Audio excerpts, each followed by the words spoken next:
So I've got a bit of a history creating different iPhone cases that do a whole slew of different things. I made one iPhone case that measures the exact amount of screen time that you have. Probably my best known one is one that shoots candy from the back. I made a bed for my phone. I made one for swiping dating apps. I made an iPhone case for taking mirror selfies. I made one for automatically scrolling social media. And I even made a suitcase for my iPhone. And today is a very special day because we're gonna be building a completely unnecessary case for the brand new iPhone 16 Pro Max. I just got it in my hands from UPS. And I guess I should acknowledge the elephant in the room that the unnecessary studio is finally rebuilt. If you didn't see the last video about 5 months ago now, where the entire place got destroyed, we had to completely rebuild it. But we're back, baby. So let's go ahead and build our first project in the brand new unnecessary studio.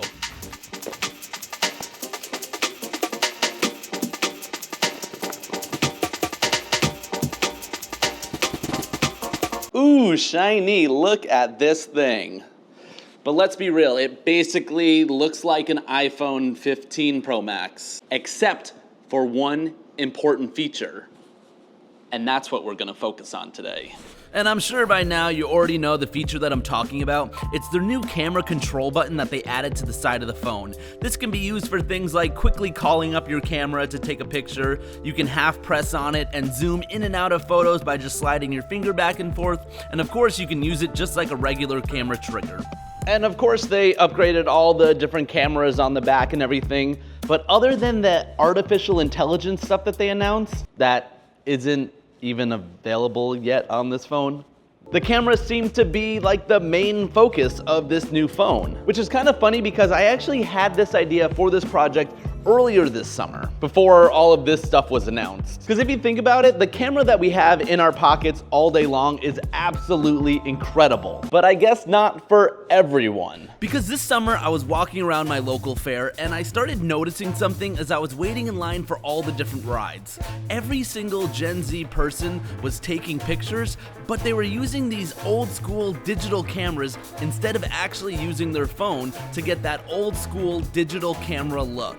Okay, cheap digital camera. I want to find a digital camera that I can take apart and redesign into an iPhone case. And that way I can have the best of both worlds of the best camera possible in my pocket and the trendiest looking photo camera in my pocket as well. I feel like the cheaper you go, the more authentically horrible digital camera it actually looks. Like this one right here is only $12.99, although it does not have the best reviews. But I think this is everything I'm gonna want in a digital camera. So we'll go ahead and add to cart. In the meantime, we can go ahead and start working on the case portion of this invention. And just like any good consumer product, the brand new iPhone is just barely different from the previous iPhone version. So the one that I designed for the iPhone 15, those cases won't work on the iPhone 16. So I got all of the dimensions and hopped into Fusion 360 to design all of the ports exactly where they needed to be. With that, I could send it off to the 3D printers to start printing it out, and hopefully everything was gonna line up properly. And now I'm just gonna need to get rid of all of these different supports. Like always, I made the iPhone case part in TPU, and that way it's nice and flexible so that it fits around my phone. Oh, we got one more. And with it all cleaned up, I can go ahead and see if I did all the measurements correctly.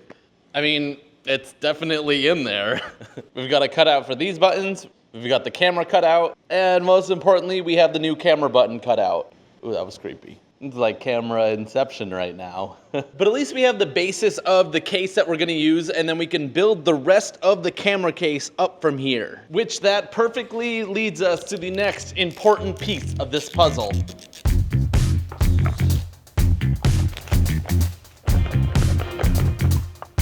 Okay, this camera is definitely a whole lot smaller than I was anticipating. Oh, and I'm actually surprised for the price. It already came with an SD card installed. Smile. Let's see if this thing has any power. We'll go ahead and hold the power button. It looks like we can do photo, video, playback, settings. It looks like there's some games on here and some music, but I care about the camera quality. I love that it has the classic time and date stamp on. I wonder if it shows that on the photos. Go ahead and snap a pic. It says that it can zoom. Oh, and it has a selfie camera. So I guess this camera up here is a little selfie camera. Man, for $12, this thing is really something. How did I get there? I think I'm gonna need to go out and explore the world and see what this camera can actually do.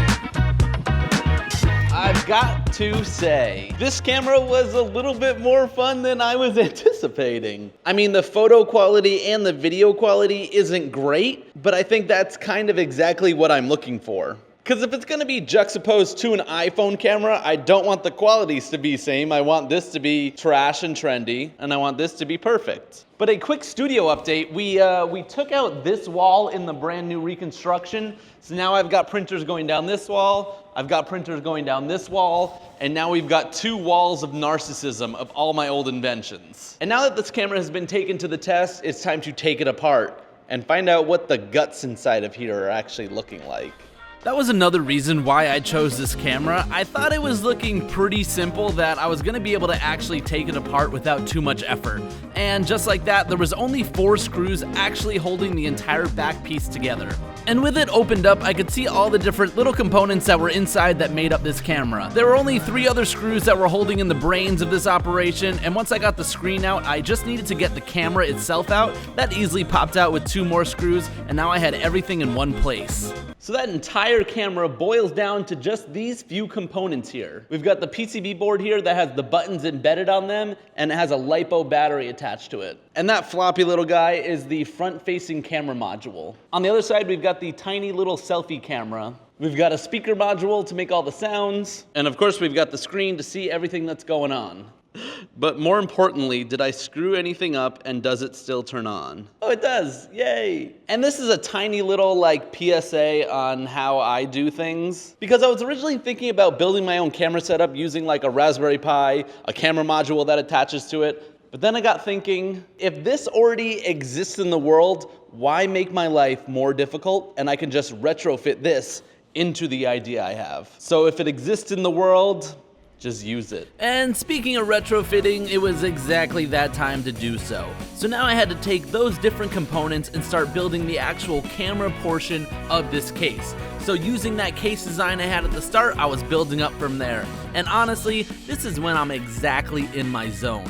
I just sit down at my computer and just tinker away, figuring out all the little details that I need to do to bring this to life. And I just love obsessing over every last little detailed edge and curve that needs to be done until we have a final design that I'm actually happy with. But the more important question is, are you guys happy with it? So let's jump in here and let me show you what I came up with. So obviously we already saw the black case that we designed earlier. And so going up from there, we've got this middle piece that is gonna hold the PCB board and all the electronics. It's gonna hopefully fit perfectly into this little compartment here. And then down here underneath is where I'm gonna slide the battery. So it's gonna fit right inside there while that goes up on top. I also went ahead and added these little threaded inserts, and we were gonna use those to attach the top piece to there. I thought it would be more effective to screw the top portion on instead of gluing it permanently, just in case I needed to get back inside. Obviously, we're gonna have the screen located right here in the center, and the little selfie camera should hopefully fit right inside there. So you're gonna hold your phone and this case in this orientation to take a picture, and on the back side is where the main camera module is gonna be. There's gonna be a camera trigger right in here, and I kinda like that it's on the exact opposite side. So here's the camera control button, and here's the camera trigger for our digital camera. We've got holes for all the button controls as well as access ports for the SD card and the micro USB charging point. And I think that should put us in a pretty good place, so let's send those 2 parts over to the printer so we can start hopefully assembling all of the pieces together.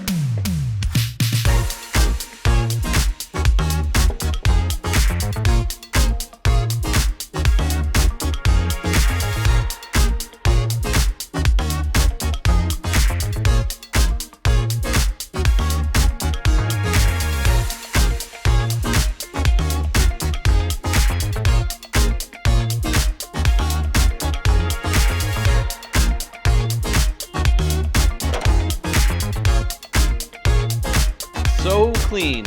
This is all looking so incredibly clean. Another life pro tip is to use marble filament because it really hides all the layer lines. That just looks so good. And with that, we've got all three components. We've got the case, we've got the electronics portion, and we've got the cover. And everything seems to be lining up pretty well. I'm not gonna attach the top portions to the case yet, just in case something here doesn't quite work. But let's go ahead. Let's try and snap the PCB board into place. It should be a pretty snug fit. Corner should snap in. It fits perfectly and not going anywhere. And then down here is a little compartment. The battery easily slides and sticks into place.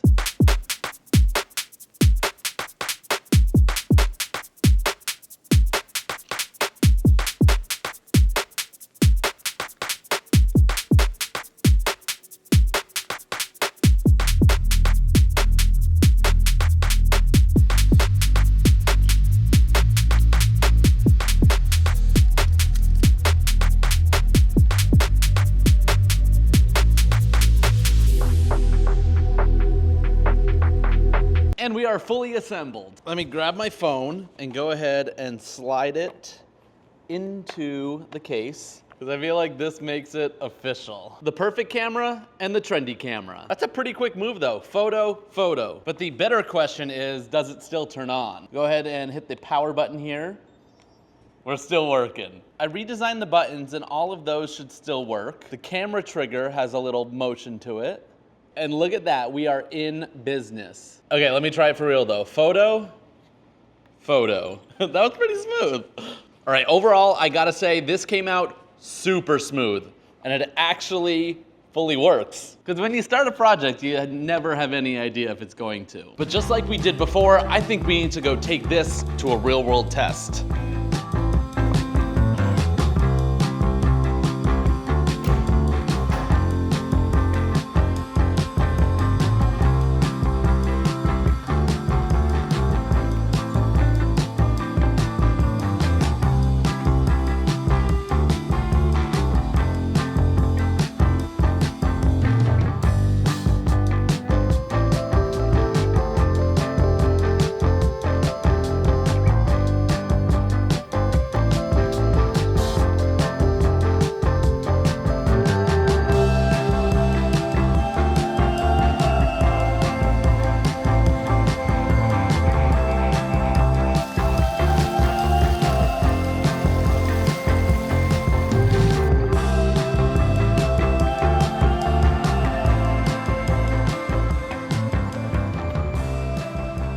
From tiny camera to iPhone camera case, we have another successful unnecessary invention. And yeah, I bought a few of these because I wasn't convinced I wasn't gonna break it when I took it apart. But it feels so good to be back in the unnecessary studio creating brand new projects. If you have any ideas of things you want me to make, throw them down in the comments. But with that, I'm gonna go do a little photo shoot and I'll see you at the next unnecessary invention. See ya.